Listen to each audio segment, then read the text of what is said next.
Let's bring in from the Daily Signal, Kelsey Harkness and Democrat strategist Danielle McLaughlin. Great to see you both.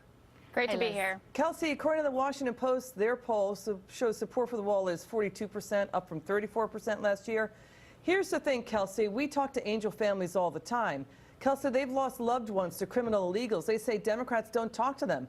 I say let the Democrats who claim this is a manufactured crisis, I ask them to look these victims' families in the eyes and tell them that. Tell them they don't count. I'm right there with you, Liz. And look, a lot of people are asking right now who is winning this political fight, Republicans or Democrats. And that's not really the question we should be asking. What we should be asking is which policy is right for the American people. And the longer this partial government shutdown drags on, the more Americans are becoming educated on the facts of border security, what it takes to secure our border, and the crisis that actually does exist, which is both a humanitarian crisis and a crisis of drugs and criminals coming over our border. Danielle, cracks are beginning to form in the Democrat opposition.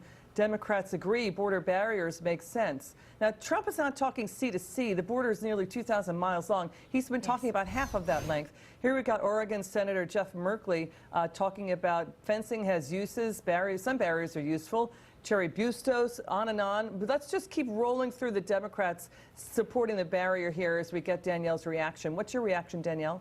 No, Liz, I absolutely agree. The 2006 Secure Fence Act, which about 23 senators on the Democratic side signed on to in 2006, was not only for fencing but for enhanced security, for enhanced checkpoints, for more technology, and for more, border agents. What Democrats don't want to give the president, and at this point I think it's almost semantics, is the border wall that he said he would promise, and also the border wall he said Mexico would pay for.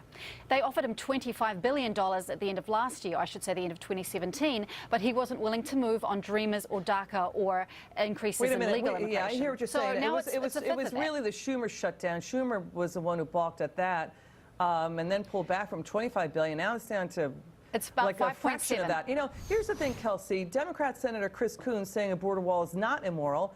And here's the thing, too. Senate Majority Leader Mitch McConnell, he is saying he will refuse to even schedule a bill until the Democrats come up with a bill, legislation the president won't veto. So it's really in the Democrats' court right now to get some compromise going, and they're not doing it. Exactly. Democrats are actually enjoying a vacation in Puerto Rico instead of being in Washington, D.C. and negotiating with the president.